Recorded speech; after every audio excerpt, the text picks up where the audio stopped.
Welcome to Expose Affairs. Let us get started today's story.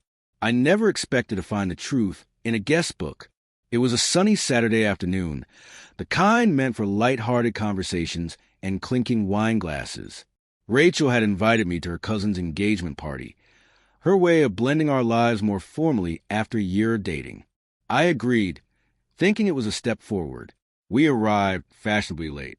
The backyard was beautiful, draped in fairy lights, white flowers floating in glass bowls, laughter echoing off trim hedges. She held my hand tighter than usual, weaving through distant relatives and introducing me with that bright, public smile she perfected. Everything seemed fine until we were asked to sign the guest book. It sat on a table near the gazebo, an open leather-bound journal with soft cream pages.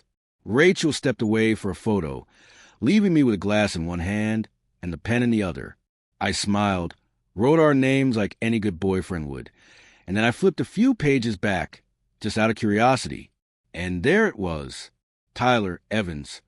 The handwriting stopped me cold. I stared at the name like it had physically punched me in the chest. Tyler Evans, not a random guest. Her ex, the same guy who texted her months ago at 2 a.m. and got blocked. The one she swore she hadn't spoken to in over a year. The one she told me was toxic, controlling, and completely out of my life. I turned slowly, scanned the crowd, and then I saw him, standing near the bar, laughing with Rachel's uncle. Casual, comfortable, like he belonged there. I waited, hoping there was some explanation, some logical reason he'd be at her cousin's engagement party. Maybe a shared past friend? A random fluke? But then Rachel returned, camera-ready grin still glowing, until she saw my face. "What's wrong?" she asked, already knowing. I didn't say anything. I handed her the guest book and pointed. Her face froze. Then came the worst part, her silence. She didn't deny it, didn't gasp in surprise or ask what I was talking about. Instead, she said, "Let's talk about this later, okay? You're overreacting." Overreacting. I stared at her like I didn't know her anymore. "You invited him?" I asked, voice calm and sharp as ice. She looked around nervously, the way people do when they're more afraid of embarrassment than truth. "It's not a big deal. We're just friends now." "You lied." "I didn't lie. I just didn't tell you everything." That was her defense. "I just didn't tell you everything." My heart dropped further than I thought it could. I stepped back, shaking my head slowly. People around us were laughing, talking, completely unaware a quiet war had just broken out beneath the paper lanterns. She reached for my hand, trying to soothe, to spin it. "You're not seriously leaving, are you?" That's when I smiled. Not out of joy, but because in that moment I knew I was done. "No," I said softly. I already left the moment I read his name. She blinked, stunned. "You're bluffing." I turned and walked away without another word. Not fast, not dramatic, just gone. And she stood there, surrounded by fairy lights and strangers who didn't know she had just lost someone who would have stayed, if only she hadn't lied. Some betrayals aren't loud. Sometimes it's just a name on a page, and the silence that follows. The night air hit me like truth. Cool, sobering final. I didn't look back.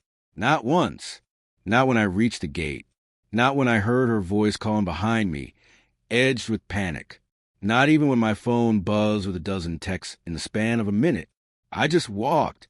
There's a strange kind of clarity that comes after heartbreak. Not the explosive kind, but the quiet, creeping kind. The kind that reveals itself in the absence of explanation, in the cracks of a sentence that never came. By the time I reached my car, I'd already blocked her number. Not out of spite, out of mercy for myself. I sat behind the wheel, hands resting on the steering wheel like anchors. I didn't cry. I didn't scream. I just sat in silence, replaying the past year in my head like some movie I suddenly realized had a plot twist I missed all along. All the little red flags I brushed off. The locked phone that never used to be locked. The late-night girl talks that came with vague details. The way her eyes flickered whenever his name came up in passing, just long enough to betray familiarity.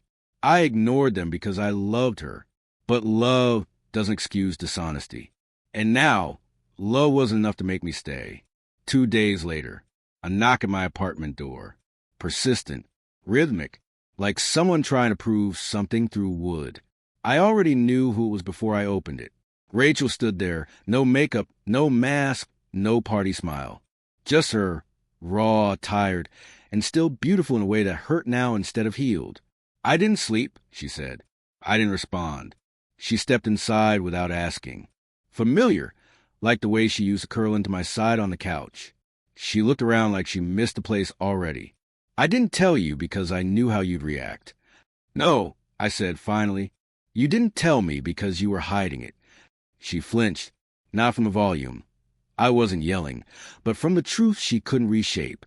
"I invited him because I thought we could be friends again. Nothing happened. I swear it. But you didn't tell me. I was scared you'd leave." I looked at her, really looked at her, and that's when it hit me. She didn't lie because she didn't care.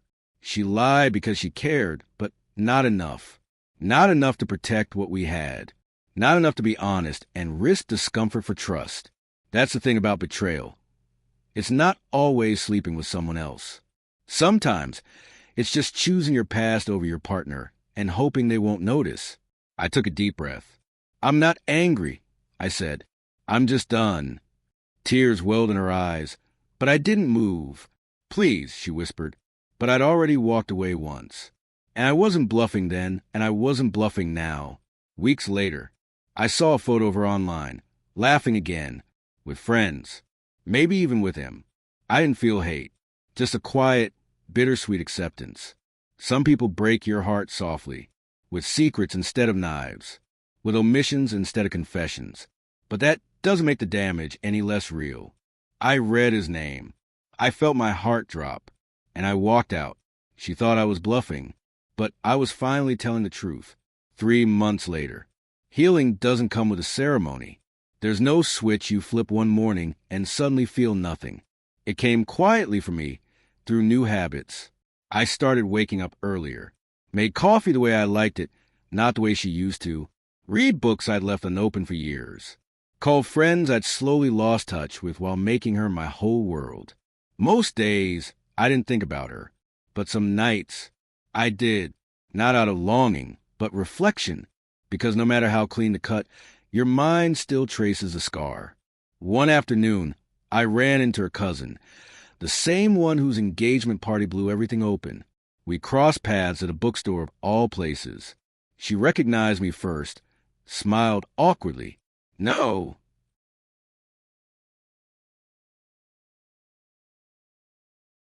"I didn't expect to see you," she said, flipping a paperback in her hand. I nodded. "Yeah, me neither." We exchanged the usual small talk. I avoided the subject, but people rarely resist poking open old wounds. "She's not with Tyler, if that's what you think." "I don't," I replied. But truthfully, I hadn't thought about it in weeks. Whether she was with him or someone new didn't matter anymore. That chapter had already ended. It just took me a while to realize I was the one still standing on the page, rereading it. The cousin paused before saying, "She really did love you, you know." I gave a small, sad smile. Maybe she did, but not the way I needed. 1 year later, the same restaurant, different woman. Her name was Lila. We met through work, slowly, organically. No games, no secrets, just two people choosing honesty over illusion. She didn't flinch when I talked about what had happened. She didn't try to fix it either. She just listened, and that was enough. Over dinner, Lila said something I never heard from Rachel. "I'd rather hurt you with the truth than comfort you with a lie." Simple, clean, devastatingly sincere. I smiled. Somewhere in another version of my life, I would have accepted less. I would have held on tighter, made excuses, fought to fix what was already hollow. But heartbreak has a strange way of preparing you for better. It teaches you to stop begging to be chosen and start choosing yourself. Final thought. I used to think walking away was weakness, that staying, fighting, sacrificing was what real love looked like. But now I know better. Sometimes real strength is found in letting go, in reading a name, feeling your heart drop, and walking out anyway. Not because you didn't love them, but because you finally loved yourself more. The restaurant buzzed with quiet laughter and candlelight. Lila was in front of me, sipping her wine, listening intently as I told her about a new project I'd been leading at work. No games, no half-truths, just peace. Mid-conversation, I felt someone watching. I turned slightly and froze for half a second. Rachel. She was seated 2 tables away, alone, stirring her drink. Our eyes met, just briefly. Her lips parted, like she might stand up, like maybe she'd come over, say something, but she didn't. She held my gaze just long enough to smile, a sad, small smile, then looked away. I turned back to Lila. She hadn't noticed, or maybe she had and chose not to say anything. I took her hand across the table. "I'm really glad I met you," I said. She smiled. "So am I." And in that moment, I realized I didn't miss Rachel. I didn't need closure. The closure was this. Not her apology. Not the explanation I never got. But her seeing me, happy, whole, and completely unreachable. She thought I was bluffing when I walked away.